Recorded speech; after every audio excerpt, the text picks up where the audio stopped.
समाज के आईना के स्वरूप तमाम मीडिया बंधु को बहुत बहुत आभार, धन्यवाद और अभिनंदन।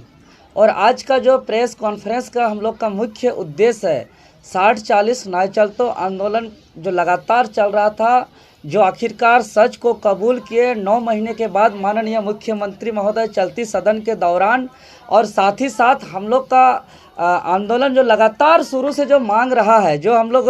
19 मार्च को संसदीय कार्य मंत्री माननीय आलमगीर आलम जी को जो लिखित रूप से मांग पत्र में भी 7वां मांग के रूप में एक कड़ा नकल विरोधी कानून का मांग कर रहे थे, और वो मांग को पूरा करते हुए जो एक विधेयक लाया है भर्ती अनुचित साधनों की रोकथाम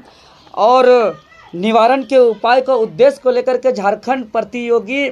परीक्षा विधेयक 2023, ये दोनों संबंध में वार्तालाप करने के उद्देश्य से तो सर्वप्रथम हम 60-40 न्याय चलतों का जो आंदोलन है उससे हम शुरुआत करते हैं। जिस आप लोग तमाम मीडिया बंधु जानते हैं और आप लोग के माध्यम से पूरे झारखंड के जन जन तक पहुंच चुका है कि पिछले लगातार 9 महीनों जो 3 मौसम बदल गया, तब से हम लोग लगातार कई स्वरूप में हम लोग जो डिजिटली फिजिकली आंदोलन को हम लोग ऐतिहासिक सफल बनाए, और लगातार आंदोलन के परिणाम हम लोग पे कई आरोप प्रत्यारोप लगते गया। उसके बाद 9 महीने के बाद अंततः माननीय मुख्यमंत्री हेमंत सोरेन जी मानसून सत्र के अंतिम दिन चलती सदन के दौरान समापन भाषण के समय अंततगतवा अपना ऑन कैमरा के सामने अपना चुप्पी तोड़े और कबूल किए सच को। और उन्होंने माना कि राज्य के अंदर जितने भी नियुक्ति हो रही है, चाहे वो सीजीएल की बात करें, पीजीटी की बात करें, लैब असिस्टेंट टेक्नीशियन की बात करें, उत्पाद सिपाही की बात करें, जूनियर इंजीनियर के अलावा अन्य तमाम जितने भी सरकारी नियुक्ति हो रही है, वो सारे के सारे नियुक्ति 60-40 नीति के तहत हो रही है। लेकिन आज इन्होंने सच को स्वीकार किया है, लेकिन 60-40 को समापन नहीं किया है। लेकिन जैसा कि हम लोग शुरू से दृढ़ संकल्पित हैं और अपना बाल भी नहीं कटवा रहे हैं, और हम लोग प्रण लिए हैं, संकल्पित लिए हैं कि जब तक 60-40 वापस नहीं होगा तब तक हम लोग अपना आंदोलन जारी रखेंगे। और जैसा कि आप लोग के मीडिया के माध्यम से हम लोग पूर्व ही ऐलान किए थे, कई आंदोलन को सफल बनाने के बाद 72 विधायकों का समर्थन प्राप्त दस्तावेज को माननीय स्पीकर महोदय को सौंपते हुए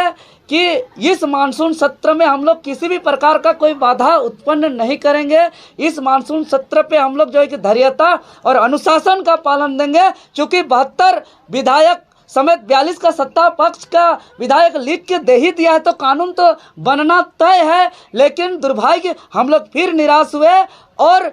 जैसा उम्मीद था वैसा एकजुटता पक्ष विपक्ष नहीं दिखा सदन में। जिस प्रकार वो लोग अपना वेतन वृद्धि को लेकर के पक्ष विपक्ष के विधायकों ने एकजुटता दिखाया, उसी प्रकार स्थानीय और नियोजन के मामले पर एक दिन इसका चर्चा होना चाहिए था, पक्ष विपक्ष को एकजुटता दिखाना चाहिए था, लेकिन नहीं दिखाए। और जो है कि यह दुर्भाग्य है। इसीलिए अब हम लोग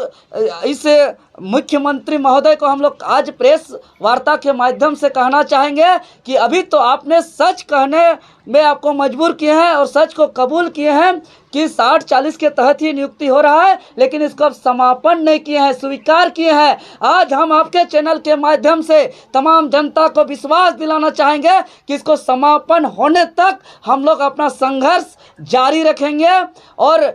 हम लोग का इस आंदोलन के दरमियान में जो लाखों छात्रों पर, हजारों सैकड़ों छात्रों पर जो फर्जी मुकदमा किया गया, हजारों लाठी तोड़ा गया, माओ बहनों का खून बहाया गया, और इतना ही नहीं, अब देखते हैं कि यहाँ के सत्ता पक्ष के नाला के विधायक माननीय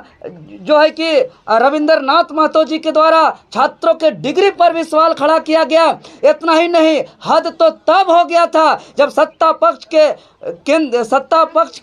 केंद्रीय प्रवक्ता महोदय यहाँ के छात्रों को विपक्ष वित्तपोषी का संज्ञान दिया गया। इतना ही नहीं, उन्होंने दलाल तक का संज्ञा दिया गया। और इतना लाठी खाने के बाद तो क्या मुख्यमंत्री महोदय अब तमाम एफआईआर को वापस करेंगे? क्या मुख्यमंत्री महोदय ये तमाम जो अत्याचार किए, हम लोग पे शोषण किए, जुर्म किए, माफ़ी मांगेंगे कि नहीं मांगेंगे, ये सवाल है। और जो हम लोग ने लगातार आंदोलन के दरमियान में हम लोग ने कहा था कि हम लोग दिल्ली तक जाएंगे, हम लोग जो है कि एडमिट कार्ड फाड़ो अभियान का जो हम लोग कार्यक्रम रखेंगे, उसको देखते हुए जो है कि एक ऐसा नियम लाए हैं, एक ऐसा कानून लाए हैं। खैर यह नकल विरोधी कानून हम लोग का मांग रहा है और यह नकल विरोधी कानून शुरू से हम लोग माननीय मंत्री आलमगीर आलम साहब को लिखित रूप से भी 7वां मांग हम लोग रखे हैं। लेकिन जो है कि यह विधेयक को हम लोग स्वागत करते हैं और आभार व्यक्त करते हैं सरकार को कि एक पहल किया है। लेकिन इस विधेयक के तहत हम बताना चाहेंगे आप लोग के चैनल के माध्यम से कि बड़ी चालाकी से ऐसा प्रावधान किया गया है कि जिस प्रकार अभी हम लोग आंदोलन कर रहे हैं, जिस प्रकार छात्र गलत का आवाज़ उठा रहे हैं, मीडिया चैनल प्रसारण कर रहे हैं, पुलिस प्रशासन भी जो है कि सही का साथ मजबूरन दे रहे हैं, इस विधेयक के तहत आने वाले दिनों पे कुछ ऐसा नहीं होगा। ऐसा प्रावधान किया गया है जो मैं विस्तार से थोड़ा बहुत बताना चाहेंगे आप लोग के चैनल के माध्यम से।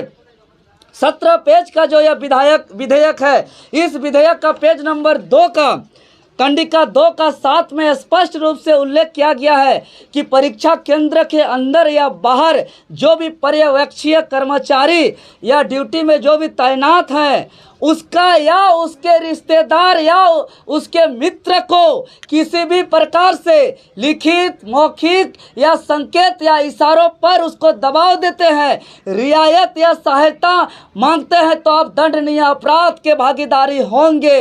अब बताइए, चलिए हम इतना स्वीकार करते हैं कि परीक्षा केंद्र या बाहर के तैनात जो पर्यवेक्षीय कर्मचारी हैं, लेकिन मित्र और रिश्तेदार आखिर कौन है?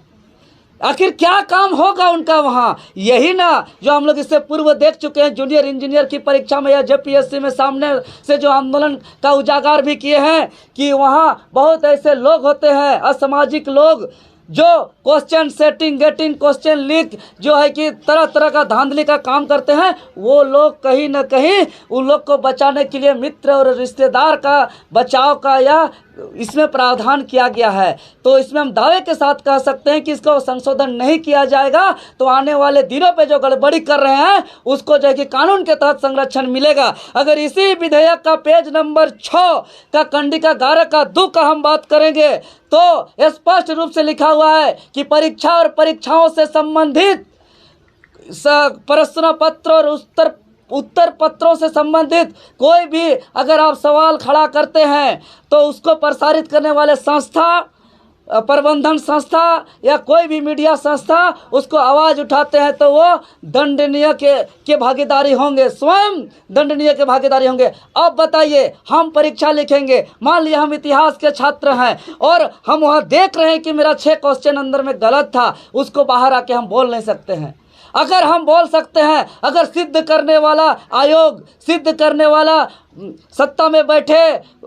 जो है कि मठाधीश लोग अगर मेरा आरोप को गलत साबित करेंगे और मेरे ऊपर आरोप दाखिल होगा तो पेज नंबर 8 का कंडिका 13(1) के तहत स्पष्ट रूप से लिखा हुआ है कि जो भी परीक्षार्थी के ऊपर अगर इस अधिनियम के अंतर्गत आते हैं और उस पर जो है कि आरोप दाखिल होता है तो आरोप दाखिल होने की तिथि से 2 से 5 साल तक जो है कि उसको कोई भी प्रतियोगी परीक्षा में बैठने से वंचित कर दिया जाएगा। अगर आरोप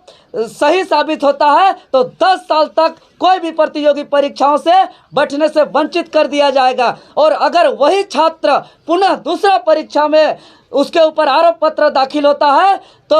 10 साल तक जो है कि उसको जो है कि कोई भी प्रतियोगी परीक्षा में बैठने नहीं दिया जाएगा। और अगर वह सिद्ध होता है तो उसको आजीवन उसको किसी भी प्रकार का परीक्षा में बैठने नहीं दिया जाएगा। और जिसके ऊपर इस अधिनियम के तहत जो दोषीदार होंगे उस पर एफआईआर करने के लिए, प्राथमिकी दर्ज करने के लिए किसी भी प्रकार का कोई भी